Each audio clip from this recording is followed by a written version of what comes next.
take back your power to conquer. Yung nakaakay ka ng kaluluwa, yung merong kang grupo sa IYJAB, yung nakapag-recruit ka, nakapag-convert ka ng mga kabataan, hallelujah, at nadala mo sa gawain ng Panginoon, malinaw yan. Yan ay kapangyarihan ng Diyos. Kahit ano pa ang edad mo, basta ang ginagawa mo, ang sinusunod mo, ay salita ng Diyos. Kahit magulang mo pa yan, you have authority.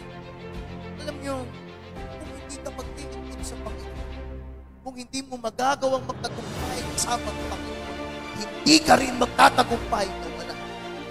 Pag nasa iyong kapangyarihan, magiging omnipotent ng Diyos sa buhay natin, you are in a winning position.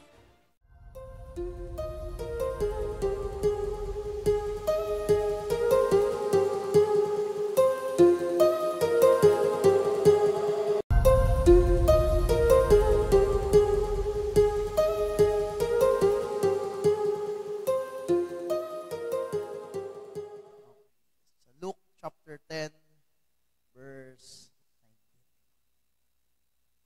19. Okay. Kaya ang sabi diyan na Bible, I have given you authority over all the power of the enemy. Okay. Kaya sabi ng Panginoon, si Jesus nagsasalita dito. Okay. I have given you authority over all the power of the enemy. Kaya ang team natin ngayon, mga kabataan, ay omnipotent. Abot niya yung cellphone ko dyan.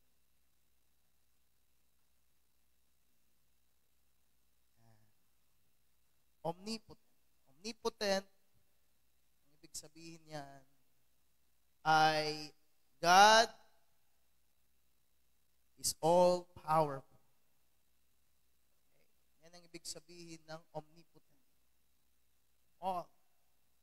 Sabi natin, omni is all. All powerful. Okay? Kaya ang Diyos ay makapangyarihan sa lahat. Naniniwala ba kayo na ang Diyos ay makapangyarihan? Diyos nga. Wala namang, di naman pwedeng maging Diyos yan na hindi yan makapangyarihan. Kaya, pag ang Diyos ay makapangyarihan at sa Kanya ka naglilingkod, okay, pagpapalain at gagamitin niya ang buhay mo para magtagumpay. Okay, gusto niyo bang magtagumpay sa buhay? Kailangan mo ang kapangyarihan ng Diyos sa iyong buhay, kahit pa kabataan ka. Okay, kaya ang topic ko ngayong hapon ay take back your power to conquer. Okay, makinig tayo. Okay? I-respeto natin ang gawain ng Panginoon. Wala na ba yun sa site? Tingnan mo nga, sa mga kwarto. Lalong higit sa mga leaders at innovators, para sa inyo rin ang mensahe na ito. Take back your power to conquer. Maibalik yung kakayahan mong sumakop, kakayahan mong maglingkod.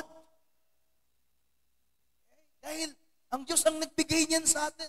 Hindi natin kayang maglingkod sa Diyos. Hindi natin kayang magbukas ng house church. Hindi natin kayang mag-evangelism. Hindi natin kayang magakay ng kaluluwa. Pero nung natanggap natin yung kapangyarihan mula sa Panginoon, kahit nakakatakot yung lugar, napupuntahan natin.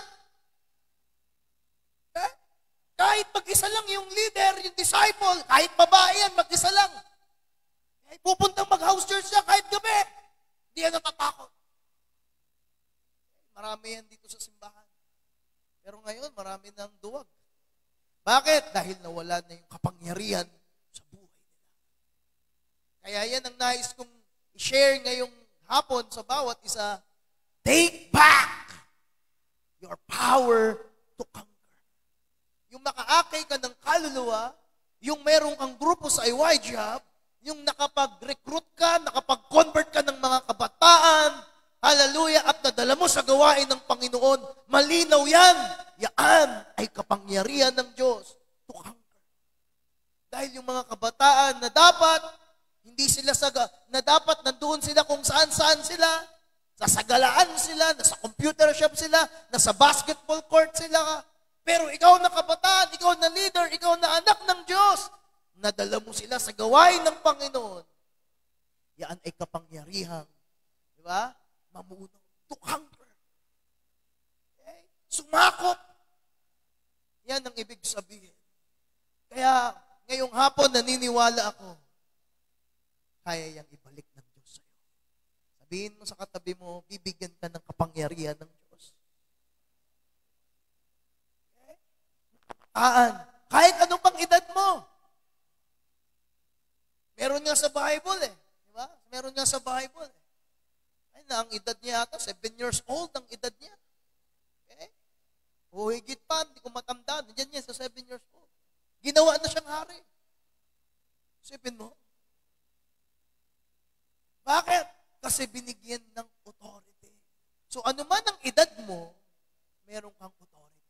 Meron ang isang kabataan, bata, siya ay 6 years old to 7 years old. Tuwing linggo ng umaga, 5 a.m. gumigising siya.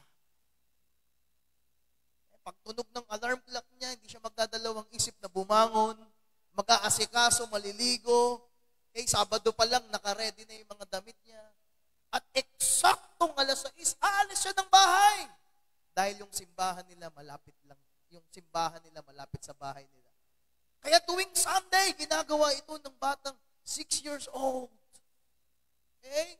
Hanggang isang araw, isang linggo ng umaga, gumising yung bata uli ng alas 5 ng umaga at gumising din yung kanyang lolo at lola para alamin kung saan ba, ano bang kinaabalahan nitong apo nila kapag ganong kaaga na araw.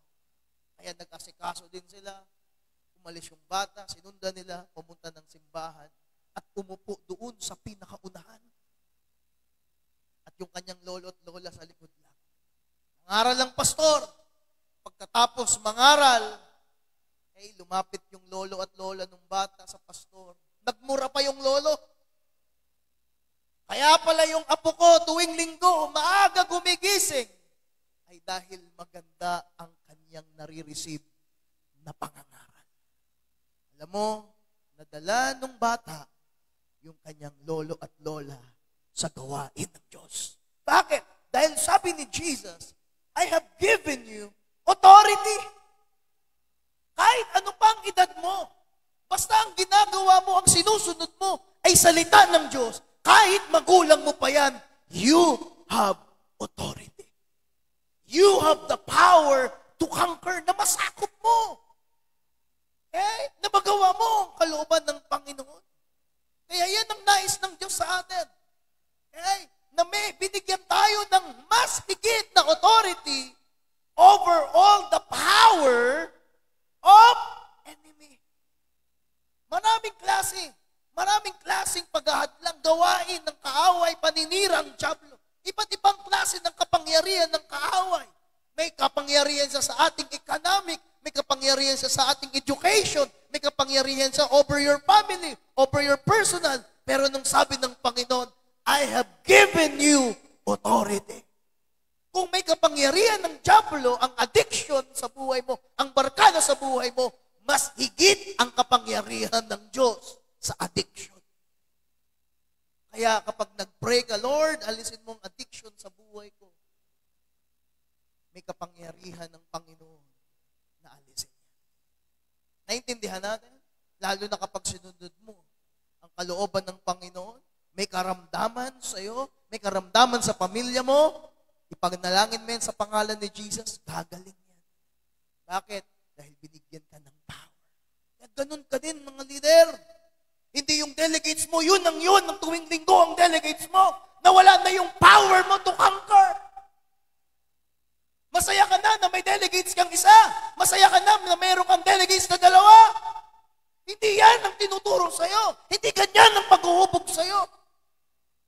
Hinubog ka, tinuruan ka na humayo, na hindi ka makakontento sa isa sa dalawa. Wala na, pati mga innovator level 1, wala nang kapangyarihan. Puro paganda na lang ang ginagawa nyo. Puro forma na lang ang ginagawa ninyo. Pero wala na kayong power to conquer sa mga kabataan.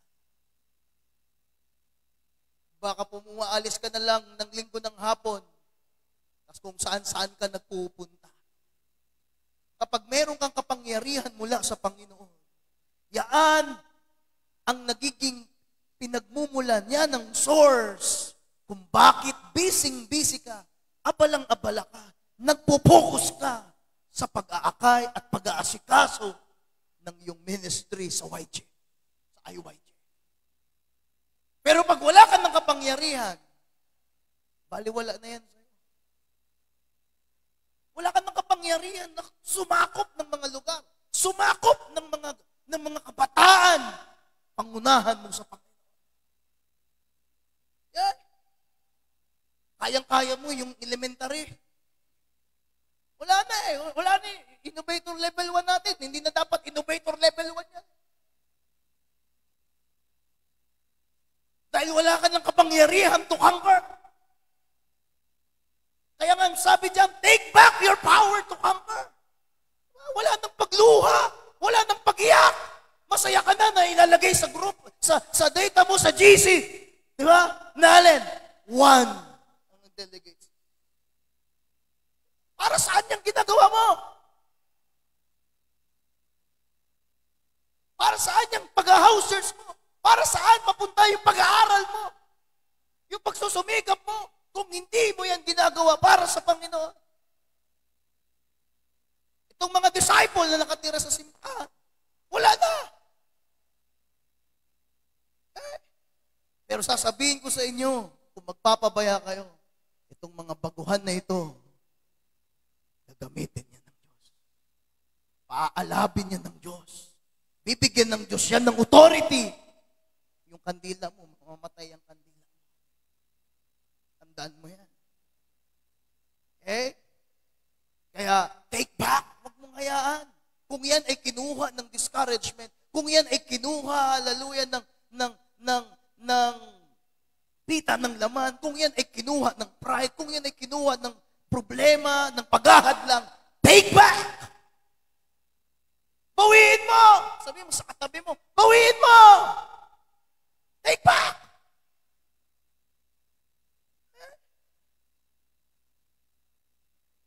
Yung, sabi dyan, work, not work hard. Work wisely. Yun yung importante. Merong 1, 2, 3 na hindi tumitigil. Yung puro cellphone na lang pinagagawa mo. Puro kain ang pinagagawa mo. Wala ka ng kapangyarihan na sumako. Ikot-ikot, para kang buang dyan sa Amparo, ikot-ikot ka. Naghahanap ka ng delegates mo. Hindi yan ang tinuro ko sa inyo. Okay? Sayang pagkakataon sa buhay mo. Kaya nung sabi ng Romans 8:37, we are more than conquerors through Him who loves us. Okay? To conquer is to be victorious over an adversary. Ang ibig sabihin ng conquer is victorious life. Ikaw ay nagwawagi. Ikaw ay nananalo. Hindi yung ilang taon na, buong 2024, wala kang akay. Di ba? Extraordinary yun ang pangalan ng grupo mo. Walang extraordinary kang ginagawa. Blaze Warriors ang pangalan ng grupo mo. Pero wala ng Warriors. Divergent ang pangalan ng grupo mo. Pero wala na. Wala na. Hindi na nakikitang Divergent. Youth Awakening ang pangalan ng grupo mo. Youth Awakening Ministry. Pero wala nang na-awaken na kabataan. Synergy. Pero watak-watak na. Dahil wala. Hindi mo pinananatili ang kapangyarihan ng Diyos. Ang pagiging omnipotent ng Diyos sa buhay mo, sa ministry mo. Huwag mong hayaan. Nakunin ng kaaway yung kapangyarihan na ibinigay sa'yo. Panatiliin mo, sabi ni Paul kay Timothy, paypayan mo. Paypayan mo yung apoy. Panatiliin mo yung alab. Panatiliin mo yung pagiging omnipotent ng Diyos sa grupo mo. Panatiliin mo, hallelujah, ang pagiging omnipotent ng Diyos sa pangalan ng grupo mo. Kabaliktaran eh. Yung extraordinary, naging ordinary. Yung miraculous, wala na. Wala nang miracle. Amen? May kausap ba ako ngayong hapon? Meron pang leader dito. Hallelujah, na nagnanais na panatiliin ang kapangyarihan sa kanyang grupo. Meron ba? Kuminsan na ang grupo mo tumigil, Lord, take back the power to conquer. Minsan pa, Panginoon, ibalik mo sa akin ang kapangyarihan, ang apoy, ang gana sa paglilingkod sa iyo. Umiiyak ka, hindi mo, hayo ka araw-araw, sa kaluluwa, umiiyak ka sa kaluluwa. Grabe yung aggressiveness mong makaakay ng kaluluwa. Aggressiveness mo, yung willingness mo, yung desire mo na mapaglingkuran ng Diyos. Kasi bakit? It's not about na madala mo sa simbahan, kundi yung nagkakaroon ka ng habag. Makita mo, pag maiisip mong mga kabataan, may habag ka, gusto mo yung kabataan, mabagong buhay nila, maalis, maligtas mo sila sa kamay ng diablo. Kaya ka nag-aakay. Kasi nakakaramdam ka ng habag. Pag wala kang habag, di mo yung gagawin.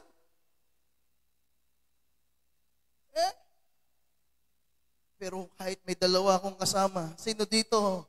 Hallelujah, magtataas ng kamay, nasasama kay Pastor Paul. Hallelujah, hallelujah, na may kapangyarihan panatili. Lord, ang pagiging omnipotent mo ay manatili, ay manumbalik sa buhay ko. Sino?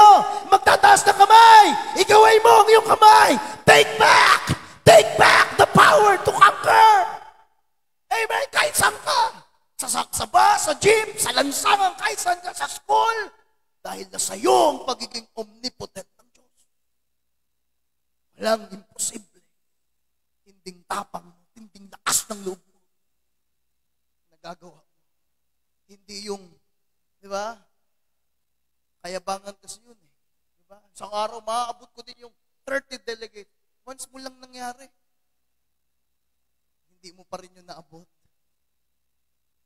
Okay? So sabi ni Paul, we are more than conquerors. Higit ka pa sa mananagumpay. Ibig sabihin, to be victorious over an adversary. To be more than conqueror means we not only achieve victory, but we are overwhelmingly victorious. Okay? Nahigitan mo pa yung victory.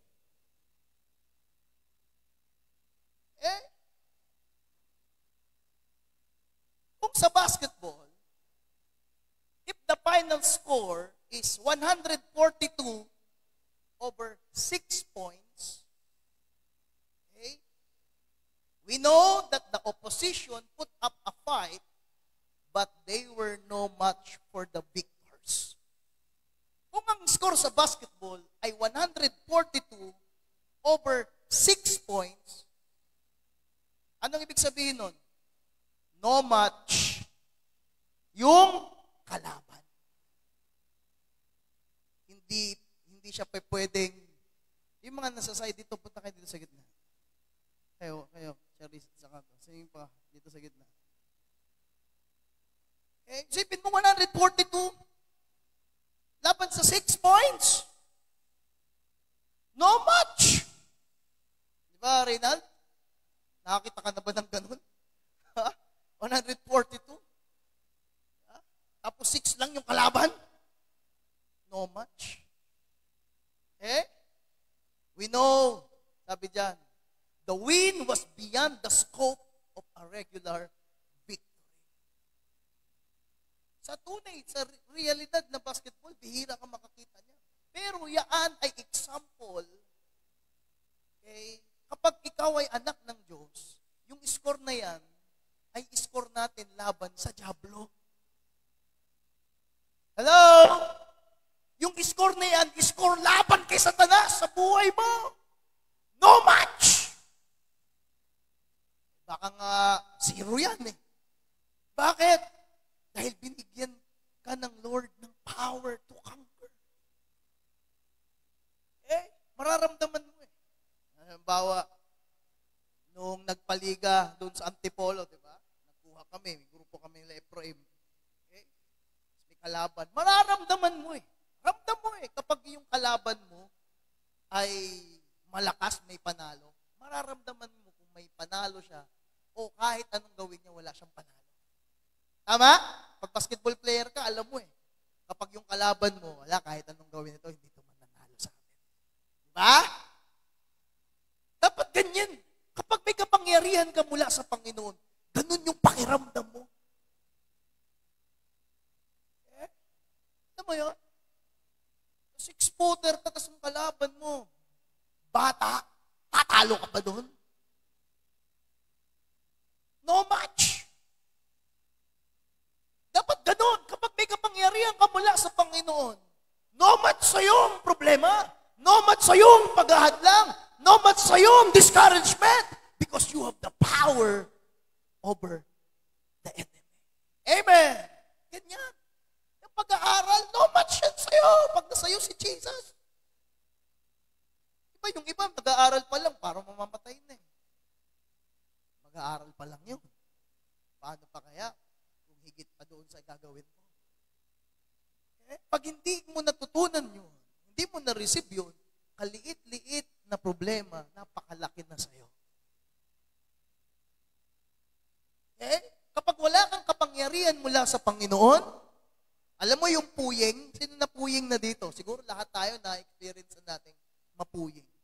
Di ba pag napuyeng ka, parang napakalaki ng bagay o bato sa mata mo, hindi ka makakita, apektado buong katawan mo. Tama?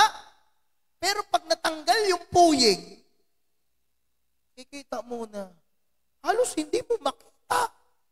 Di ba, Jade? Halos hindi mo makita yung puyeng sa kamay mo. Sa liit. Pero yung napakaliit na yun, napuyeng ka na ba? Oh, di ba? Napuyeng ka na ba? Ganito kalaki yung puyeng? Hindi, sinuntok ka nun. Di ba? Pag nakuha mo yung puyeng, di ba halos hindi mo makita? Anong pangalan mo, Stan? Yana? Yana? Oh. Di ba halos hindi mo makita? Asan na yung puyeng? Di ba? Pero kapag yung napakaliit na bagay na yun, napunta sa mata mo, hindi ka makakita. Di ba, Naomi? Hindi ka makakita, apektado. Masakit sa mata, hindi ka makadilat, masakit sa ulo. Di ba? Pero pag nakalis siya, ganyan. Sa Diyos, yung problema natin, yung pangangailangan natin kay Lord, parang puying lang. Halos hindi niya makita sa kamay niya, sa laki ng kamay ng Diyos. Anak, ang pakaliit naman ng problema mo, ba't sa'yo napakalaki? Diba? Oh. Pag nasa loob mo yung bagay na yun, nasa mata mo, napakalaki, napakala mo talaga, mamamatay ka sa sakit. Mabubulag ka sa sakit. Okay? Pag wala ang kapangyarihan ng Diyos sa buhay mo, yung halos hindi mo makita na bagay na nandun sa mata mo, kapag walang kapangyarihan ng Diyos sa'yo, napakalaki na nun sa'yo. Naintindihan po ba natin? Parang napaka-big deal na sa'yo. Napakalaking pagsubok na sa'yo. Kasi wala yung kapangyarihan ng Diyos sa'yo. Kaya pag sinabi ng delegates mo, hindi mo na kami makapunta, wala ka na magawa. Parang puying yan sa iyong Christian life. No? Refuse to be denied. And huwag ka mananatiling sa isa na palagi na lang tumatanggi. Bakit ka pupunta doon sa tanggi ng tanggi? Alam mo lang ang tumatanggi. Sabi ni Jesus, pumunta ka doon sa tatanggap sa'yo. Kapag punta doon sa ayaw, isa lang ibig sabihin nun, ayaw mo talagang, ikaw din ayaw mo talagang makaakay. Ayaw mo rin. Alam mo lang ang ayaw eh. Huwag mong sayangin yung oras, yung time mo. Dahil lalo pag Sunday, ginto ang oras natin eh. Ha? Kaya nga mayroong Monday pa lang, kapag nasa iyo yung kapangyarihan ng Diyos, walang malaking problema, hadlang sa iyo. Kapag nasa iyo ang kapangyarihan ng Diyos, ang tingin mo sa mga hadlang parang puying lang sa iyo. Amen? Kapag nasa iyo ang kapangyarihan ng Diyos. Kaya there are many illustrations in the Old Testament of God bringing miraculous victory to His people Israel. Alam niyo, kung hindi ka maglilingkod sa Panginoon, kung hindi mo magagawang magtagumpay kasama ang Panginoon, hindi ka rin magtatagumpay na wala ang Diyos. Nagigets ba natin? Kasama mo na ang Diyos, nabigo ka ba? Lalo pa kaya pag hindi? Bakit nagsisimba ka na nabigo ka? Kasi ayaw mong bigay ang buhay mo sa Panginoon. Pero sasabihin ko sa iyo, kapag nasa iyo ang kapangyarihan ng Diyos, yung pagiging omnipotent ng Panginoon, pinagmamanifest niya yan sa kanyang mga anak. All powerful. Pinagmamanifest yan ng Diyos sa buhay natin. Tayo ang carrier, tayo ang nag-i-embody niyan. Tatagumpay ka talaga. Pero without Jesus, magiging regular lang ang buhay mo. Oo, makakatapos ka ng pag-aaral. Oo, makakapagtrabaho ka. Pero kung ano yung kinagisnan mong buhay, yan na din yan. O baka mas mahirap pa. Kasi pattern yan. Pero pag naglingkod ka sa Panginoon, may himala sa buhay natin. Kagaya sa Bible. Okay? Humanly speaking, Israel was no match for their enemies. Tingnan mo. Diba? Daan-daang libo ang kaaway ng mga Israelita sa panahon ni Gideon. Pero si Gideon binigyan ng Diyos ng kapangyarihan over all the power of his enemy. Mga kalaban niya, mga Arameans, mga Pilisteo. Ang kanilang kaaway. Kalaban nila, sinakop sila ng Pilisteo, ang mga Israel. Tinawag ng Diyos si Gideon, binigyan niya ng kapangyarihan, valor of man. Tinawag ng Diyos, matapang na lalaki. Tinawag siya ng Diyos na matapang. Samantalang napakaduwag ni Gideon, ayaw niyang lumaban. Okay? Kaya pag wala ang kapangyarihan ng Diyos sa'yo, takot ka, duwag ka. Palagi ka na lang nagpapahadlang kapag wala ang kapangyarihan ng Diyos sa'yo. Pero kapag nasa'yo na ang kapangyarihan ng Diyos, may kabataan dito, puspos siya ng Espiritu ng Diyos, sayang lang, di siya nanatili. Isipin mo, makapunta lang ng youth festival, may tindahan sila, may maliit na butas yung kanilang tindahan, para, anong tinda? Nilusot niya yung katawan niya kahit hindi siya kasya. Bakit? Ano ang naging source? Bakit niya yung ginawa? Nakita siya nung tatay niya eh. Naalala ko eh. Diba? Malaking bata siya eh, mataba siya eh. Tapos pinadlakan siya ng magulang niya, ayaw siya papuntahin ng youth festival, doon pa tayo sa kabila. Pero gustong-gusto niya talagang dumalo kasi may ministry siya.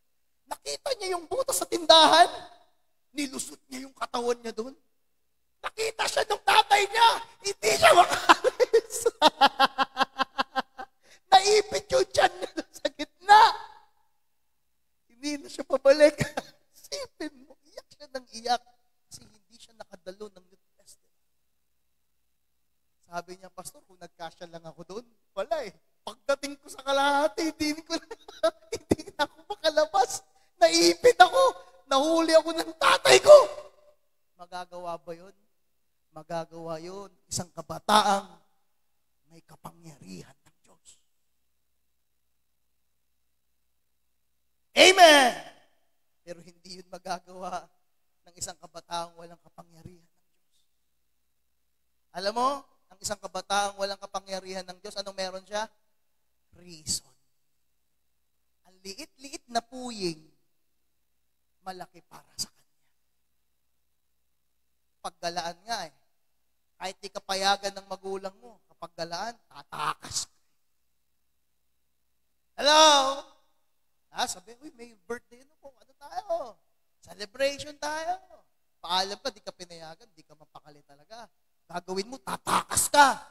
Tapos pagdating mo doon, sasabihin, bahala na pagdating. Pag-uwi, bahala na. Bakit? Kasi nagkaroon ka ng lakas ng loob. Kasi meron kang reason na gawin yun. Okay? Pero pag wala sa iyong kapangyarihan ng Diyos, lagi kang nagdadahilan. Napakaliit na hadlang, kayang-kaya mo namang, di ba? Kayang-kaya mo namang hakbangan yung hadlang, hindi mo magawa. Kayang-kaya mo namang tanggihan yung alok, yung offer ng mundo, yung offer ng kaibigan, kaysa sa gawain ng Panginoon. Hindi mo kayang tanggihan yung offer ng barkada, kaysa piliin ng dumalo sa gawain ng Panginoon. Kasi wala sa iyong kapangyarihan ng Diyos.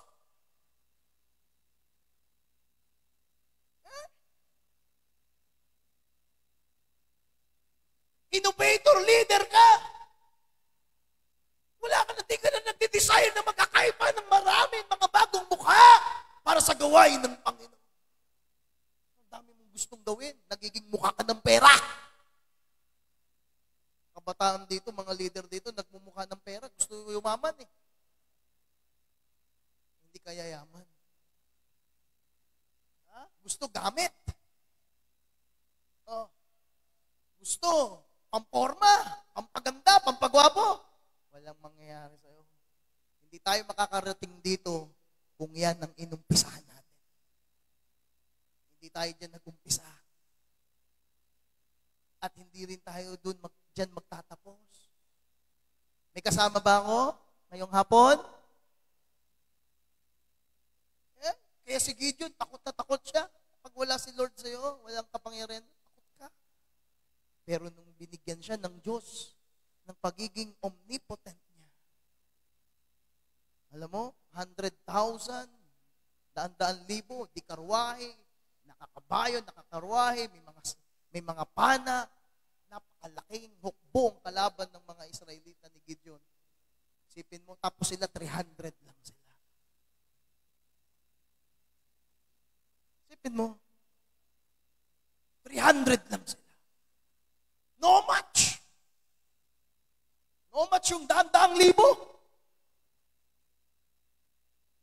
Sabi doon sa Bible, sa Judges, okay, tinalo ng 300 warriors ang daang-daang libong mga Pelesteo.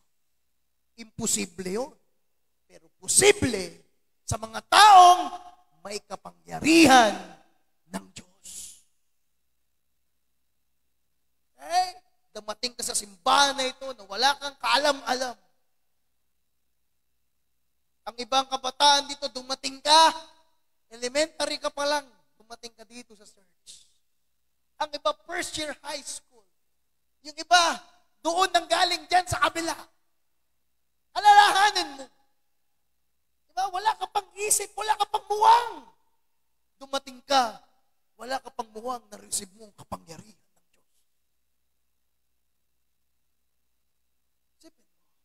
Iyak ka ng iyak. Hindi mo maintindihan bakit ka umiiyak.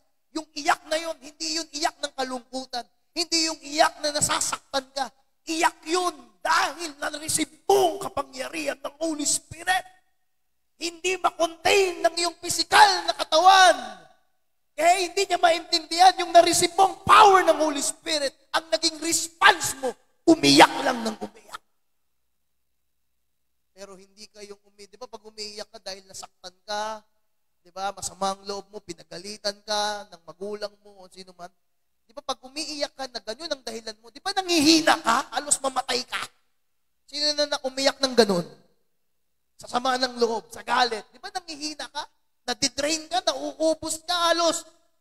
Hindi ka na makahinga sa sama ng loob. Tama? Pero yung iyak na galing sa kapangyarihan ng Holy Spirit, the more na may nilalabas kang luha, the more na may tumutulong sipon at laway sa iyong pag-iyak, ang pakiramdam mo, palakas ka ng palakas. Habang iyak ka ng iyak, Kaya hindi mo na kaya, hindi na sapat yung iiyak ka na lang. Kaya ang gagawin mo, hallelujah, sisigaw ka. Magsha-shout ka, kapatid. Pupurihin mo ang Panginoon ng sangkabataan, nakatanggap ng kapangyarihan ng Diyos. Pupurihin niya ang Diyos. Aawitan niya ang Diyos. Dahil doon siya lumalakas. Mga bata ka pa lang. Tinanggap mo sa Panginoon ng kapangyarihan. At yun yung nagdala sa'yo. Okay? Kung bakit lumaki ka, nag-matured ka sa kalooban ng Diyos. Tapos nung nag-matured ka, mawawalan ka ng gana. Saan ka kukuha ng kapangyarihan? Para magpatuloy. Para magtagumpay at maabot mo ang plano ng Diyos sa buhay.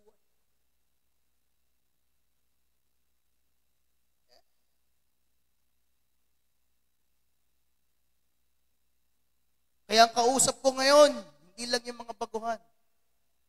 Hindi lang yung mga akay natin. Lalong higit yung mga leader at innovator.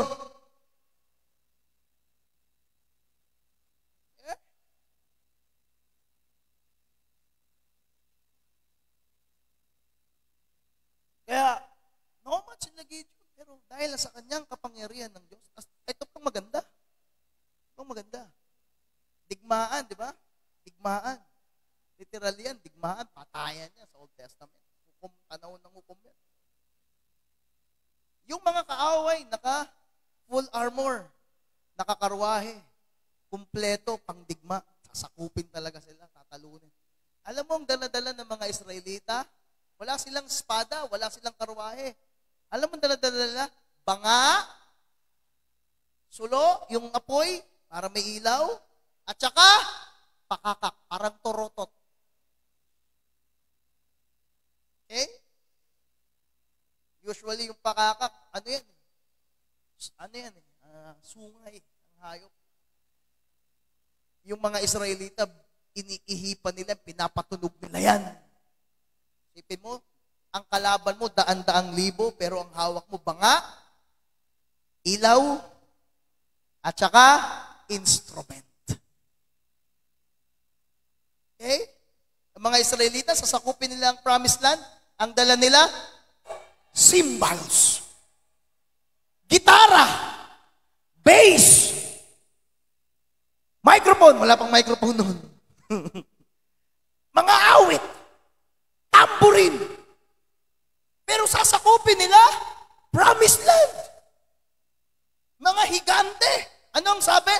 Ang size ng mga Israelita sa mga higante sa promised land ay para lang silang tipaklong kalaki sa mga higante. Imaginin mo kung gaano kalaki yung kalaban nila. Diba? Si Saul, pinakamatangkad, malaking tao sa Israel. Pero itinapat siya kay Goliath. Wala, parang tipaklong lang si Saul. Isipin mo, imaginin mo yung kalaban mo, parang tipaklong ka lang. Nakita na ba kayong tipaklong? Pipiratin ka lang. Kakahilig ka buhay. Alam mo yun? Yan? Oh. Tapos ang dala mo, buti ko ang, sige, kahit grasshopper lang yung size ko, pero tangke naman dala ko. Diba? Oh, nuclear naman dala ko. Hindi. Ano ang dala? Tamburin. Abot nga ako ng isang tamburin dyan. Tamburin! Gitara! Cymbals! Kaya magtataka ka, bakit may instrument sa simbahan? Hindi para magsaya tayo. Yaan ay pagiging conqueror.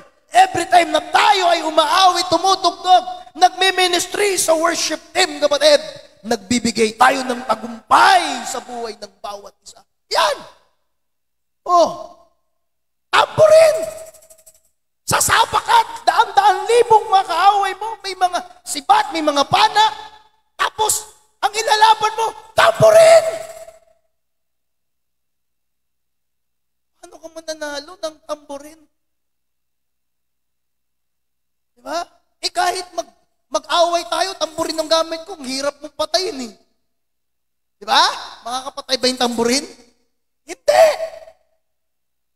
Pero alam mo, ginamit ng Diyos yun. Ang tamborin na ito ay may kapangyarihan. Ha? Yung symbols na ito ay may kapangyarihan. Sa mga kalaway, ang tunog ng cymbals, masakit sa tenga nila. Pero ang tunog ng cymbals sa mga anak ng Diyos ay pagpupuri, ay pagwawagi, at pagtatagumpay sa kalooban ng Diyos.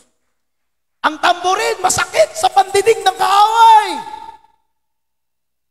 Kaya habang sila ay nagtatamborin, iniikot nila ang Jericho.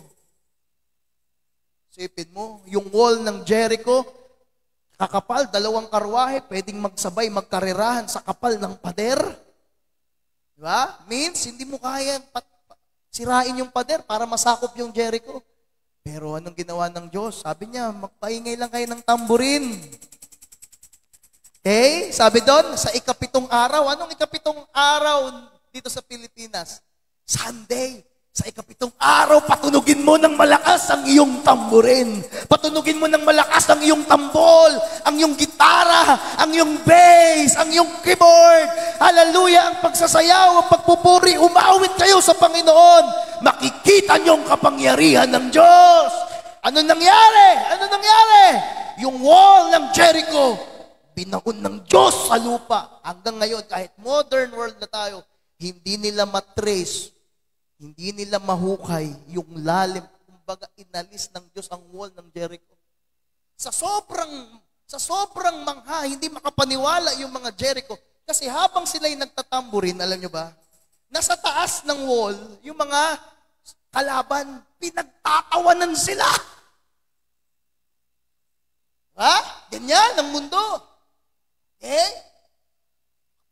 Invite ka ng invite, pagtatawanan ka nila, lulukuhin ka nila, sasabihin nila, sasama ko, pag-iintayin ka ng 1 oras, paglalabahin ka, di ba? Papalibre ng pamasahe, pagtatawanan ka nila. Pinagtatawanan sila habang sila tumutugtog ng tamborin. Minamaliit sila. Pero hindi nakaramdam ng hiya ang mga anak ng Diyos. Kapag may kapangyarihan ka mula sa Panginoon, hindi mo ikahihiyang patunugin ang tamborin. Amen! Lalo na sa inyo, mga tamboriner. Hallelujah! This is how you fight your battles. Sa inyo ng mga musicians, sa inyo ng mga awit, sa atin ng mga manggagawa ng Diyos, pagtawanan mo kami. Pero isang araw, pagpapalait, pagtatagumpay, kita mo, yung mga nagtatawa, nung sila ay binaon ng Diyos, yung wall ng Jericho, ano nangyari doon sa mga nagtatawa? Pinatay sila ng Diyos. Namatay sila. Pinatay sila ng mga Israelita. Nasakop nilang Jericho sa pag-aakalang hindi sila kaya ng mga Israelita. Kapag nasa iyong kapangyarihan ng Diyos, kaya mong mag-know. Kung babae ka, bago ka pa lang sa Panginoon, kaya mong mag-no doon sa nagchat-chat sa'yo. Ay, hindi. Hindi ko yan priority. Hindi kalooban yan ng Panginoon. Hindi ako nagpupunta ng simbahan para maghanap ng crush. Huwag mong gamitin ang church, ang house church, ang grupo mo para magkaroon ng boyfriend o girlfriend o kachat. Amen? Gagamitin mo yan para mapaglingkuran mo ang Diyos. Anong sasabihin ng magulang mo pag malaman niya? Paano mo maakay yung magulang mo kung inuuna mo yan? Pwede yan kapag nasa tamang ka ng panahon. Tulungan ka pa ng church sa bagay na yan. Naintindihan natin? Kaya kapag may kapangyarihan ng Diyos sa buhay natin, magagawa nating mag-conquer. Diba, Edward? Hindi yung tinatanggihan ka na lang ng tinatanggihan, wala kang ginagawa. Huwag kang ma-comfort na may delegates kang isa. 2. Hallelujah. No much, humanly speaking. Pero sabi ng Exodus 14:14. Anong sinabi ng Exodus 14:14? The Lord will fight for you. Sabi niya, sino ang makikipaglaban para sa'yo? Ang Diyos. He will fight for you. You need only to be still. Natili ka lang. Kaya nga, take back your power to conquer. Kaya si Jade, akay mo sa Jade? May pang-power si Jade. Diba? Ano ang meron sa bago na nawala sa luma? Bakit yung bago laging nakakaakay? Lagi may delegate. Kahit saan may delegate. Ba't bak tumatagal ka na sa simbahan? Kahit saan ka magpunta, wala ka maakay. Anong nagbago sa'yo? Nabago yung, yung practice mo. Nabago yung habit mo. Yung pattern mo. Yung passion mo. Kaya renew. Take back your power to conquer. Hindi yung ini-enjoy mo na lang yung pagiging leader mo. Ini-enjoy mo na lang ang pagiging admin mo. Sayang pagiging admin mo kung wala kang akay. Sabi ko, talo ka pa nung baguhan. Ang leader kasi para sa akin, yung nag-aakay ng kaluluwa. Hindi yung gumagawa lang ng kung ano-ano. Sabi diyan, the Lord told Jeremiah that He was bringing armies against the rebellious Israelites as punishment for their disobedience. But even then, they will not overcome you. For I am with you, and I will rescue you, declares the Lord. Kaya, tandaan natin. Number 1, standing in a winning position. Doon ka sa winning team. Kung pipili ka ng team, doon ka mag-i-stand sa winning team. Stand in a winning position. Kapag nasa iyong kapangyarihan ng pagiging omnipotent ng Diyos sa buhay natin, hayaan mo ang Diyos, sabi doon, nag-work sa atin, Ephesians chapter 3, verse 20, ay ang kapangyarihan ng Diyos, you are in a winning position. At kapag tayo na sa winning position, kahit anong mangyari, sabi ko nga, no match. Oo, dadaan ka sa mga pagsubok, sa mga problema. Pero yun nga kapag may kapangyarihan ng Diyos sa'yo, ang tingin mo sa problema parang puying lang. Yan lang ang size niya sa'yo. Naintindihan mo? Ganyan lang ang size niya sa'yo. Dahil alam mo, magtatagumpay ka dahil kay Jesus. Kaya standing in a winning position na naman mangyari. Sabi doon, anong sabi? Doon sa ating binasa, okay? You need to stand still. Exodus 14:14, sabi ni Lord, stand still. Standing in a winning position, kahit anong mangyari, kapag nasa winning position ka, kahit bali-balik pa rin man ang mundo, kapag nasa winning position ka, victorious ka talaga. Sabi ni Paul, sabi niya, you are more than conqueror. Bakit tayo more than conqueror? Because of Jesus. No much ang kaaway sa'yo. No much ang problema. No much ang kahirapan sa'yo. Bakit ngayon, pastor, nakakaranas ako ng kahirapan? Kasi tinetest ka pa, hinuhubog ka pa ng Diyos. Hindi naman pwede na hindi nahubog ang puso mo, hindi nahubog ang isip mo, ayaw mo maglingkod sa Panginoon, tapos pagpapalain ka niya. Ang gusto ni Lord, proseso. Proseso ang paglilingkod, proseso, progressive. Ang pagpapala ng Diyos, hindi yan magic na isang araw nandyan na sa'yo. Progressive yan. Tinuruan kami ni Lord, lakad lang. Tinuruan kami ni Lord na bike lang ang gamit papunta ng simbahan. Tinuruan kami ni Lord na motor lang ang gamit papunta sa simbahan. Na tricycle lang ang gamit papunta sa simbahan. Na commute lang papunta sa practice. Na commute lang papunta sa jubilee. Na commute lang papunta sa conference. Pero naging progressive ka. Natuto ka. Nag-matured ka. Ngayon, binigyan ka ng Panginoon na sarili mong sasakyan papunta sa gawain niya. Amen?